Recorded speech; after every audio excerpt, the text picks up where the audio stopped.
حضرت دوسری شادی کے لیے دعا کر دیں، اسباب بھی ہیں لیکن پہلے والی سے اسٹام پر اجازت بھی ہے۔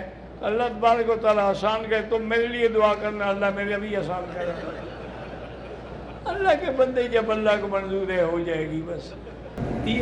زیادہ شادی کرنے والے سے نفرت کرنے والا کوئی نفرت نہیں۔ جب 4 شادیوں کی اجازت ہے اللہ نے دی ہے قرآن پاک میں، تو ہر آدمی 4 شادیاں کر سکتا ہے، لیکن اگر انصاف کرنے کی امید نہ ہو تو پھر ایک ہی بھی دے، برا بھی نہیں کہنا چاہیے، اور اگر امید نہ ہو عدل کی، انصاف کی، حقوق ادا کرنے کی تو پھر ایک کرے۔ تعدد جو ہے پہلی بیوی پر کوئی ظلم نہیں ہے۔ دیکھو نا، اگر پہلی بیوی کی جگہ دوسری بیوی تم ہوتی تو پھر تم پہلی پر ظلم کرتی۔ ویسے یاد رکھیے، ظلم عورت سے کرتی ہے، ہم نہیں کرتے۔ ہم تو 4 کو گھر میں بسانا چاہتے ہیں، تم دوسری کو برداشت نہیں کرتی ہو۔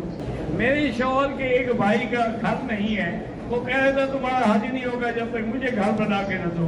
کوئی ضرور تمہارے گھر بنانے کا کوئی ٹھیکیدار ہے تمہارا بھائی؟ اور نے تمہیں لکھ کے دیا تھا کہ میں حج نہیں کروں گا جب تک تمہارا گھر نہ بنا۔ کیا بے وقوفی والی بات! وہ بھی تڑی دے کے حاصل کرنا چاہتا تھا کچھ۔